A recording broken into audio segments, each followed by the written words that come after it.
Hello everyone and welcome back to a very scary edition of the channel. Today I want to talk about one of my favorite horror properties, Hellsing. I'm no stranger to vampire fiction. I even did a review of Vampire Hunter D Bloodlust a couple of years ago, despite the powers that be not wanting you to watch that video. I also count Shiki as an underrated horror favorite, but one IP that has undoubtedly proved itself immortal is Hellsing. Based on an original manga by Kota Hirano, Hellsing has had multiple adaptations and print runs throughout the years, but today I'm going to talk about Hellsing 2001. While Hellsing Ultimate is a more faithful adaptation with amazing art and a beautiful soundtrack, Hellsing 2001 just has a really cool vibe to it. While I do really love how Hellsing feels, it is rife with the stereotypical adaptation problems. The anime veers from the storyline of the manga in the latter half, coming up with an original ending that, in my opinion, isn't terribly satisfying. It also causes some of the characters' arcs to be truncated or cut, but overall it remains an entertaining vampire action romp that only lasts for 13 episodes. The show was produced by Gonzo, a studio that is just a complete workhorse that still puts out OVAs and TV anime to this day. I haven't really covered any of their catalog so far on the channel, but that could change in the future as they are responsible for properties such as Vandred and Full Metal Panic. So let's kick off the spookier, chillier part of the year by talking about 2001's Hellsing.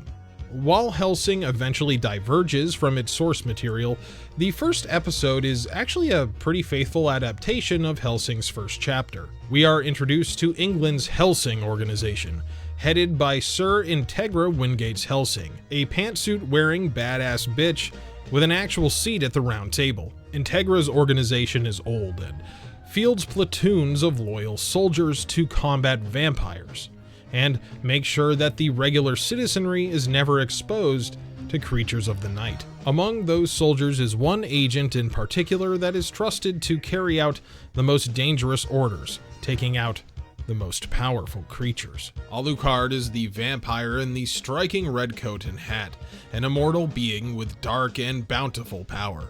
But what should seemingly be untamable has been made into a thrall of the Hellsing family, and so Integra sends her best agent to the small village of Cheddar to dispose of a vampire priest that has taken to feeding on the local folk. We also follow a police girl, as Alucard would call her, named Seras Victoria. Seras is part of a police unit sent into Cheddar with literally no intel that all get killed by the vampire's minions. Vampires in Hellsing can turn their victims into ghouls, thralls that, while technically undead, are basically just slaves to their master. Vampires can also turn others into a creature like themselves, but only if the victim is a virgin. This leads to Seras being surrounded by her former comrades as they all turn into ghouls and attack. She is taken prisoner by the vampire priest, but just as he's about to feed on her, Alucard bursts in and takes out all his ghouls. At first he just lets them blow him to pieces, but it's mostly because Alucard is really bored and just wants to show off. Alucard fires his gigantic 1911 style handgun that fires 13mm explosive tipped rounds through Seras's lung in order to kill the priest. But yeah, also all of the rounds of the gun were melted down from a giant silver cross, so they're very effective against vampires. He then gives the girl a choice: die or allow him to feed and accept his blood in return, becoming like him. Alucard returns to Integra outside the village, telling her to have Seras transferred to Hellsing. Integra seems disturbed that Alucard sired a vampire on a mission, but he assures her that it was the girl's own decision. We pick back up with Seras as she embarks on a training mission to see if she can work with the organization. She seems nervous, which is understandable because I can't imagine that if her training doesn't work out, they're going to let her live. Rumors of just a single vampire within Hellsing's ranks draw ire from England's highest echelon. mostly because they're supposed to be killing vampires instead of training them. Unfortunately, her first mission doesn't go great, as she finds herself unable to pull the trigger on a suspected vampire, leaving another agent to do it for her. Ew! Maggots come out of her neck hole. Do all vampires just have, like, piles of writhing maggots inside them? Saros is taken to her new home at Hellsing Manor by Integra's butler, Walter. Walter is one of my favorite characters from the Hellsing IP, and while the 2001 anime doesn't use him to his fullest potential, he still has his moments. Walter tells her some basic things about being a vampire and shows Saros to her room, which has this sweet automatic coffin bed. Apparently, the only way a vampire can get a good day's sleep is in a contraption like that. It doesn't help Saros though, as she tries to come to terms with the fact that she's no longer human. This is her major struggle throughout the series, and she fears losing control of herself and the last parts of her humanity. It doesn't help her anxiety when Integra tells her not to carelessly suck blood, and then tells Allucard he should really train her in vampire stuff because, well, she's sort of his responsibility. On the upside, Saros finds that she's now much more physically strong than a normal human, and the Hellsing soldiers are generally welcoming, especially veterans like Commander Farguson that are used to Alucard's presence. Saros is given another chance to prove that she isn't like the other vampires when Hellsing has a mission to take out a vampire couple that has been murdering people up and down the highway. While Alucard kills the male vampire easily, demonstrating that he can fire his weapons even when he's dismembered, the female vampire Jessica sprints towards Saros's position. This time, Saros does not hesitate, and her squad leader Gareth welcomes her to Hellsing proper. This episode also demonstrates Alucard's disdain for so-called trash vampires that are trying to obtain immortality. He doesn't see vampires that act like Leaf and Jessica as much more than your regular ghoul, and we'll see soon that he's proven right. Hellsing doctors perform an autopsy and find that the dead creature has a computer chip implanted inside of him. Somebody is out there creating artificial vampires through the use of this freak chip, and now Hellsing's mission is to figure out who it is and put a stop to them. Hellsing aren't the only force in the world trying to stop the gradually building tides of freaks. The show introduces one of its most memorable characters in episode 3, Alexander Anderson, a 7-foot-tall exorcist with combat abilities that are enough to amuse Alucard. Anderson utilizes holy blades and scripture to seal away magical energies, not to mention that he's also a regenerator, a modified human that can withstand tremendous amounts of damage, all in the name of the Catholic Church. While Hellsing and the Vatican may both be fighting off the hordes of darkness, they really do not like each other. This dislike of each other manifests when Anderson attacks Integra during a mission, gravely wounding her. Allucard has to intervene, but is taken by surprise by the crafty holy man. Before they can figure out who is the better fighter among them, Anderson is ordered back to Rome. Looks like Integra called in a favor from the Queen herself and told the Vatican to get the hell out of England.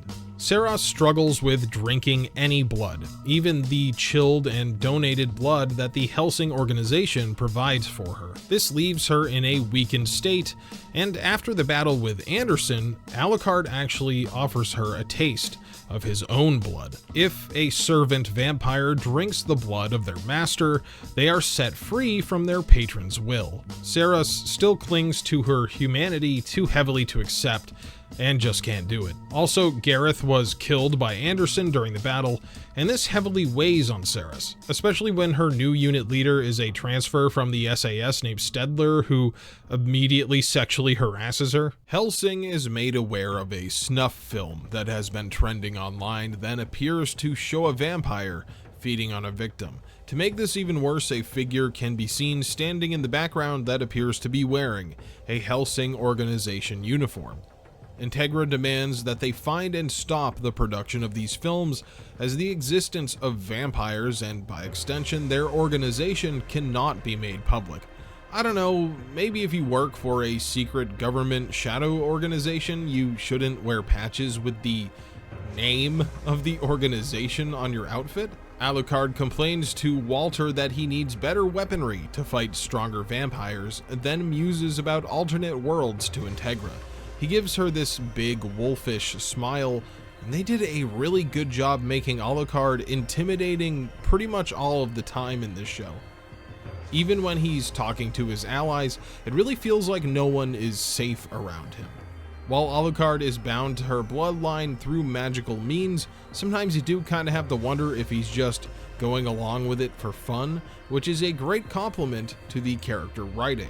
Ceres is suspicious of Stedler after he intentionally sends her into danger during a mission, so she dresses up like goth Oliver Twist and follows him. She finds him at a bar where he's passing off information to an investigative reporter. They then follow him and swoop in to break up the filming of another snuff film, killing the vampire they have on site with ease. Stedler is taken away by Hellsing agents, but the reporter claims that she's committed no crime. Integra says the crime of trying to expose Hellsing's existence to the world cannot be judged by Britain's law, and so she gives the reporter over to Allucard, who, in a rather chilling moment, sucks her blood. As Ceres watches on, she becomes entranced by the sight, feeling an almost animalistic need to feed, to the point where she's chewing on her own arm. When she returns to her room that night, she greedily drinks the waiting blood, finally giving in to her inhuman urges. So far, the 2001 Hellsing anime has set the secret organization up as a force to be reckoned with, a powerful entity whose leader answers only to England's highest authority. But the next string of episodes knocks Hellsing down a peg, and introduces some other players into England's power structure, who would jump at the chance to remove Integra from her seat of power. Both Alucard and Ceres receive new armaments from Walter. For Alucard, a matching handgun called the Jackal, which is super sexy and cool, and is equipped with mercury-lined bullets in silver casings. Ceres, on the other hand, gets a fucking 30mm cannon, way less elegant than Alucard's weapons, but hey, I guess you gotta put that supernatural strength to use somehow. Two vampire brothers named Jan and Luke spend their days luring people in with the promise of being turned only to kill them for fun. They think one of their connections may have been an undercover agent of the rumored Hellsing organization, so they put the monster slayers in their sights. Luke is the brains of the operation, while the pierced and wild Jan is the brawn, but the two brothers decide they should turn a bunch of criminal gangs into an army of ghouls. When they actually attack Hellsing Manor, it happens while a meeting is being hosted by Integra, a meeting of Britain's most powerful people, the Round Table. The other members of the table take issue with Hellsing's operations becoming so public and compare Integra's performance to her late father's, something that she really does not like. Unfortunately for the other Round Table members, they have to rely on Integra's protection while the manor comes under attack. The ghouls have all been outfitted with automatic weapons and armor, and they cut a bloody swath through the unprepared Hellsing guards. Jan leads the ghoul army, and it's fun to watch him just go nuts. He sure loves killing. Jan and his ghouls make it all the way to Hellsing's control room and hold Farguson hostage. Luckily for Farguson, Ceres shows up and drives off Jan, so the two can escape to the third floor, where the Hellsing soldiers are regrouping. Ceres meets up with Walter when she gets there, and they both decide to go and save Integra, who's currently having a meeting with the other members of the Round Table in a lead-lined safe room. Also, Ceres gets to use her 30mm cannon for the first time and just takes out multiple ghouls in one shot. It's pretty cool. Walter also shows off his skill by slicing up opponents with this razor wire. Also, even though he's a normal human, I think he's able to dodge bullets. Ceres and Walter are able to restrain Jan after a quick fight, but he's able to call in a bunch of ghouls made from the corpses of Hellsing soldiers. Ceres starts to become enraged, and her bloodlust allows her to fight off the wave of ghouls, but it takes Walter to snap her out of it. Her fear of losing her humanity is beginning to prove correct, unless she can control it. Jan rips off his own arm to get away from Walter, and to his credit makes it to the safe room. Integra shoots him with mercury-lined bullets, and I'm not totally sure why he's surprised that the highest-ranking vampire hunter in Great Britain has a gun that can hurt vampires. Jan then burns himself alive in order to avoid answering any questions about who supplied him and Luke with the freak chips. Wow, they must be pretty powerful, man. I can't wait to figure out who's behind this dastardly mystery. While Ceres and Walter fight off Jan and his ghouls, Alucard waits for Luke down in the basement. Again, Alucard appears bored but is excited for a fight with what he thinks is an A-class vampire. Luke does pretty well against him at first, jumping off the walls with supernatural speed and wielding what is essentially a bolt-action rifle with a pistol grip. Luke eventually dual wields them in a bid to take out Alucard, but the gunfight eventually begins to bore the elder vampire. With Alucard recognizing Luke as a higher level vampire, he releases the control restrictions on his own power. This allows Alucard access to more powerful magics, as well as his demonic familiars like the terrifying Hound of Baskerville. Unfortunately for Alucard, Luke is really nothing more than a jumped up junk vampire, and he really has no idea what Alucard is talking about when he tells Luke to release his own familiars. The reveal of Alucard's magic powers completely breaks the pompous vampire and turns him into a sniveling mess. I love how Alucard is like, what, you can't summon demonic servants or even regenerate your own legs? Loser. Ultimately, Luke is no match for the released Alucard, and he is put down just like all the other junk food vampires. The Hellsing organization took heavy casualties during the Valentine brothers' attack, and Integra sees it all as her fault. While they now only have about 20 or so field agents ready at a moment's notice, Integra steps up her efforts to hunt down the makers of the freak chip. We see that Ceres is totally overworked hunting vampires through London, and while the organization has a funeral for their fallen comrades, they don't have any time to actually mourn. Integra receives an invitation to meet with a man named Enrico Maxwell, head of the Iscariot organization, the Vatican's secret arm of assassins and holy warriors. Enrico is a huge dick, openly taunting Integra about Hellsing's losses and threatening to kill the vampires within her organization. He explains that the Vatican tracked the freak chips in Italy and found that they originate from England, which is why his masters back in Rome are so pissed. He doesn't talk so big once Alucard materializes and intimidates him, not that I can really blame him. Alucard has to hurry to Ceres' side to rescue her from Anderson. The Regenerator slaughters some of the Hellsing soldiers and then easily beats Ceres, but once Alucard shows up, they get into a train car splitting duel. I really love how much these two want to kill each other in this episode. Anderson seems to get the upper hand in the fight, beheading Alucard and throwing the head at Ceres, but decapitating Alucard just never works, and he turns his body into a bunch of bats, regenerating into a scary form with long flowing hair. Alucard blows off both of Anderson's arms, which causes the Regenerator to go Zorro mode and charge the vampire with a blade in his mouth, but Alucard shatters it with a bullet. The wounded Anderson disappears with style in a whirlwind of discarded Bible pages, vowing to get his revenge. While this fight is really good and it's always fun to see Anderson, it kind of serves no real purpose because of the divergence from the manga. And while I usually don't look into differences between an adaptation and its source material too often, this one really stands out. In the manga, Enrico meets with Integra to give her information about an organization named Millennium, who are the makers of the freak chip. But since the show diverges from the manga so heavily after this, it just makes Enrico out to be a huge asshole with way too much time on his hands. There are a couple of references to Millennium in the TV anime. I believe you can see the swastika pattern on one of the freak chips later, but it's more of an Easter egg and less of a reference to the source material. With Hellsing's numbers being lower than ever, they recruit a bunch of soldiers from various international special operations groups. These recruits like to make fun of Ceres, even though it's rumored that she's a vampire, until she proves it by bending a guy's MP5 barrel with her bare hands. Ceres takes the focus here as she meets a man named Harry Anders.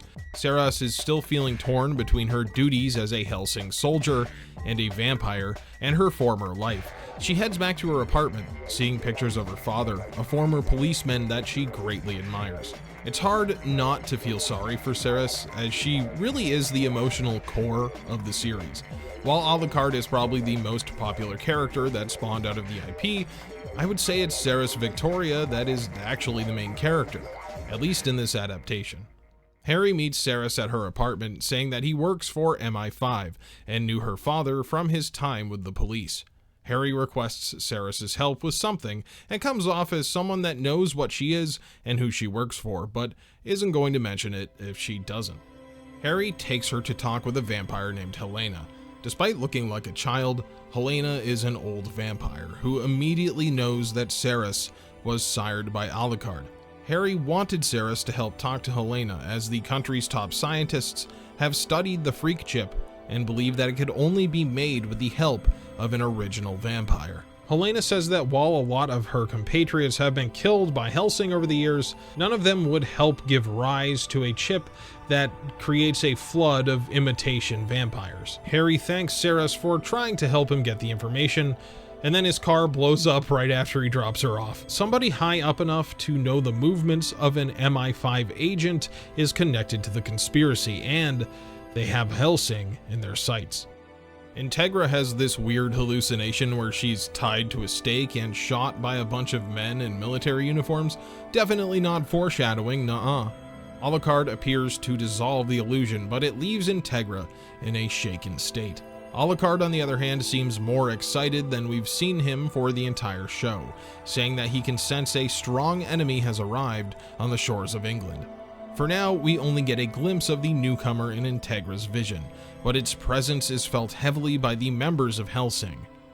But the organization has work to do and can't dwell on Integra and Alucard's shared vision. We see them attacking Bobbin Castle, a perfect hideout for the fake freak vampires. But just as the battle is getting underway, the SAS arrives, and Hellsing is ordered to pull out and let them take over the mission. Probably a good thing they pulled out, as we see the SAS soldiers destroyed by the dark presence in the castle. One of the men, Paul Wilson, is seen deep in the castle's dungeon, being enticed by a dark presence. The freak chips crawl all over the place like spiders and stab into his body, turning him into a vampire for this new enemy to use against Hellsing. This enemy is also able to move pretty freely, entering the basement of Hellsing Manor without anyone noticing. He shows himself to Alucard, revealing that he is an ancient vampire with gray skin and Nosferatu style, named Incognito. Alucard immediately knows that Incognito is controlled by humans like he is, but before he can really do battle in any serious manner, Alucard has to unleash his power and rush to Integra's side to save her from a lusty vampire named Boobhanshi that was posing as Integra's sister Laura, even though she doesn't have a sister. It's kind of a weird episode, and you just have to sort of accept that Incognito can just do whatever, including giving people hallucinations and controlling their minds. At least it gives Walter another short action scene, as he also falls under the spell and stops Ceres from helping Integra. In the end, Boobhanshi has bitten Integra, and instead of becoming a ghoul, she decides to jab a knife in her own neck and drain the bad blood out, or else die from the blood loss, I guess. Integra is immediately rushed into surgery to save her life, and in the meantime, Walter gets information that Bobbin Castle was completely destroyed. Wow, seems like the government really fucked that one up. While Integra is under the knife, she has a backstory-filling flashback showing how she took over the Hellsing family and obtained Alucard as a weapon. Her father dies and leaves the family legacy to Integra, which really pisses off her uncle Richard. Of course, the logical course of action for Richard is to murder a 10-year-old member of his own family. Too bad for him that he chases a young Integra all the way down to the basement, where she comes across Alucard's cell. She remembers her father telling her to search the manor's dungeon if she was ever in trouble. And that's when Richard shoots Integra in the arm, and her blood splashes all over the dried up corpse sitting in the forgotten room. Except the body isn't a corpse, as Richard thinks, and the blood rehydrates the raisined vampire. Apparently, being locked in a basement for decades made Alucard shrivel up a bit.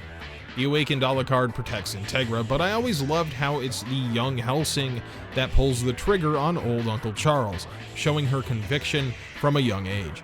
I love the detail here that Alucard waits by Integra's side the entire time that she recovers, but leaves as soon as she wakes up without saying anything. Overall, it's a cool flashback episode that adds some much needed context to Integra's character. It's also cool to see Alucard in his weird suit with the belt arms and his long hair that resembles one of his powered-up forms. And the episode wraps up by showing Incognito screaming at a bunch of crystals and revealing that he now has a legion of SAS vampire monsters. Trouble starts when Integra receives a letter from the Queen, requesting her presence at the Tower of London. Integra has received something called a royal order and is needed for a ceremony. However, due to recent terrorist activity, which is of course attacks by the recently revived SAS freak squads, the Queen is actually coming to Hellsing Manor. There's also a bit of foreshadowing here as Alucard muses to Integra about why she's never asked him to make her into a vampire. Integra never directly answers the question, and in this version of Hellsing, it could be seen as a good bit of foreshadowing.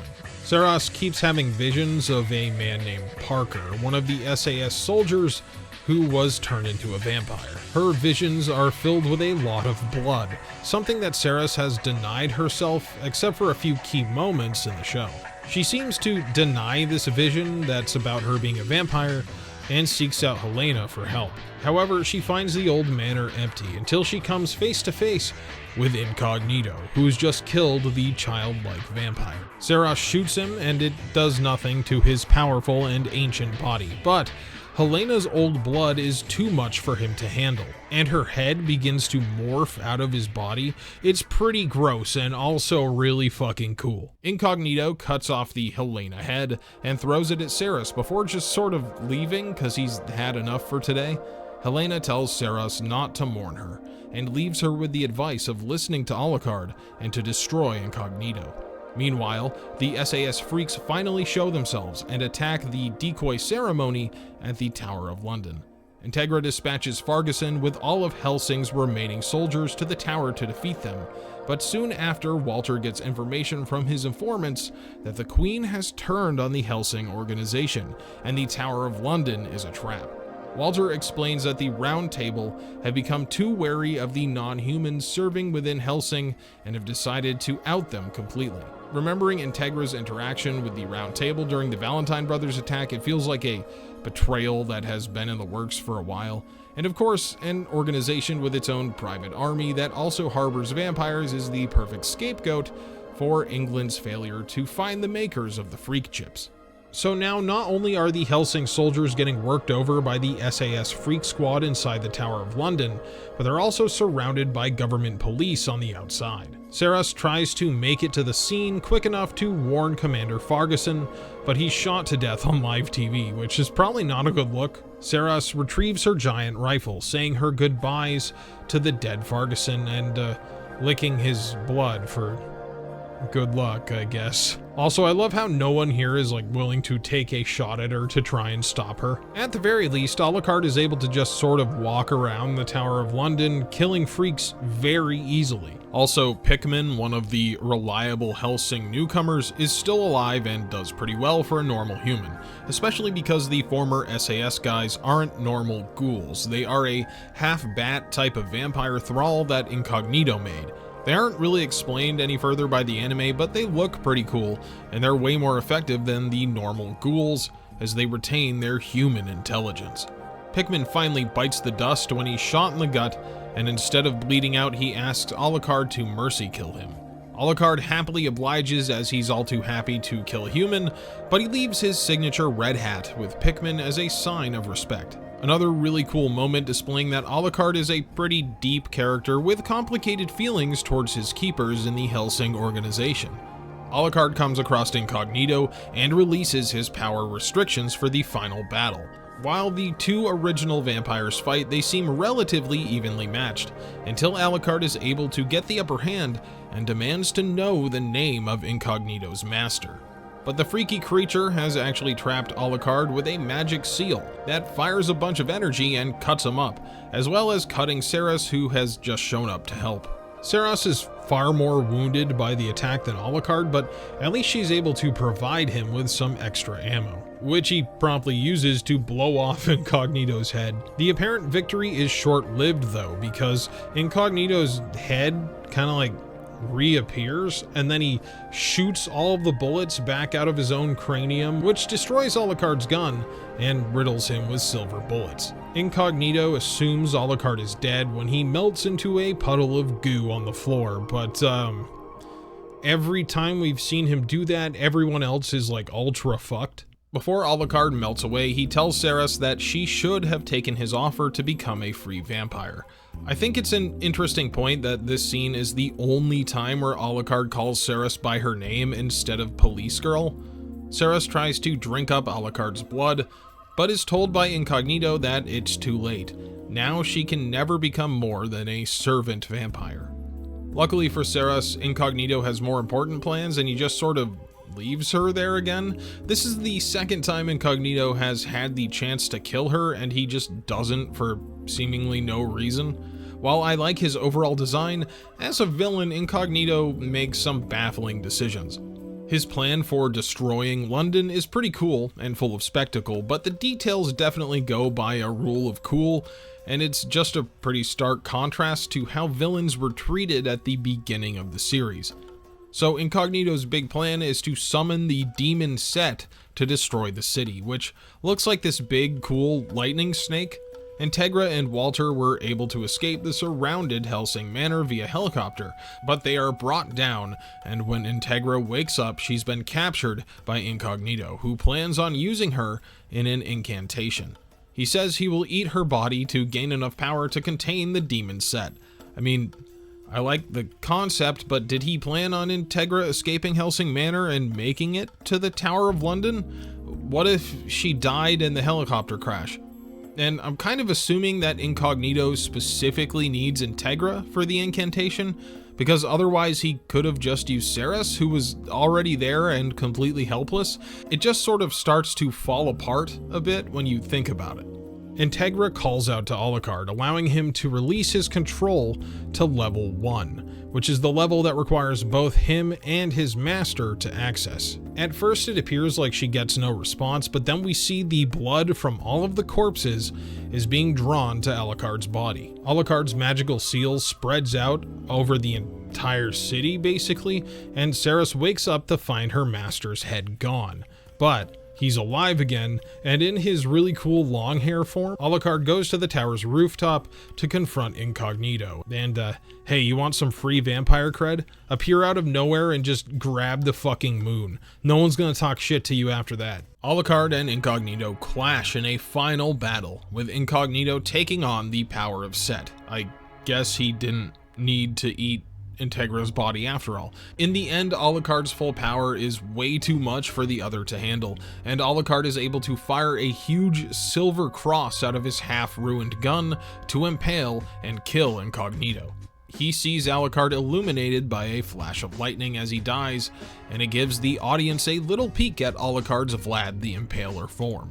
Definitely not as cool as it was in Hellsing Ultimate, but I love that they gave him the bushy mustache. So unfortunately, much like Angel Cop from last week, Hellsing ends with a pretty disappointing voiceover explaining that the traitor in the round table was found out and secretly dealt with. They don't even say his name or which one he was. MI5 is still looking for the creators of the Freak Chip, and Integra is now locked up in London as a guest of the Queen. A joke, she's in prison, but it's kind of weird how she's still locked up even though they found out that it was a plan by a traitor to frame Hellsing. It feels a little thrown together. Allucard appears before Integra one final time, asking her for orders and crushing a wine glass in his hand, saying that what happens next is her choice. Showing Alucard's blood leads me to believe that the offer for Integra to become a vampire is once again on the table, but the series ends before we see her choice. Personally, I think it would be cool for this version of Integra to become the Vampire Queen of England.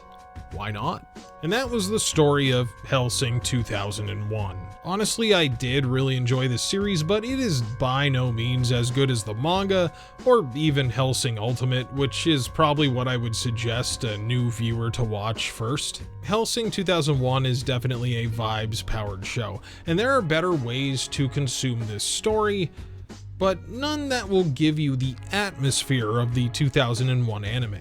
While the story does get a little rough near the end and Incognito falls flat as a villain, it's still a good 13-episode run for the Halloween season. Besides, you can go watch Hellsing Ultimate right after and get your fill of fascist catboys. So thank you for watching today's video. Let me know down below if you've seen Hellsing 2001 and what you think of it, and I will see you again soon. Hello everybody and welcome to today's end card. Let me start off by thanking our channel members, aka Batosai, Argent Griever, Azure Windress, Brian Sanchez, Chris Goodnow, Daniel Johnson, Dane O'Connor, Grimo7, Harmonious, Hidden Insanity, Jessica Solberg, Jay Lamb, J.O. Castellanos, Joe Cavazos, Johnny G, Canto 20, McLean Nugent, Mackenzie Cunning, The Crawl, Trey Hardy, The Twisted Mentat, Zappa Slave, and Zach Jones. Thank you all very much for being channel members. Throw me a couple of bucks here and there. I know it gets progressively harder and harder in the United States to just give $5 to someone because everything's fucking expensive as shit. So I hope you enjoyed the Hellsing video. I certainly enjoyed watching it. It had been a while since I saw Hellsing 2001. I think I only saw it all the way through before this one time. And of course I've seen Ultimate, and I've seen a bunch of other stuff. I've actually read a little bit of the manga as well, but coming up next week, if you didn't watch the promo video, is Demon City Shinjuku, which is really interesting and actually a lot less, I guess, gory than I thought it would be. But maybe I had it confused with like Legend of the Overfiend or one of those other vile OVAs. Anyway, if you want to further support the channel, you can check out the gaming channel over there. We are playing through, currently I think Paper Mario is what's being uploaded. Pretty bad that I don't know off the top of my head. Also, Super Robot Wars Y, and I'm trying to get through Gears of War Reloaded before my Game Pass runs out because they just increased the price to $30 a month, and fuck that. So, we'll get speeding along on that. Anyway, thank you again for watching. There's going to be 5 videos this month in October, all horror related. I hope you enjoy, and yeah, we will see you next week.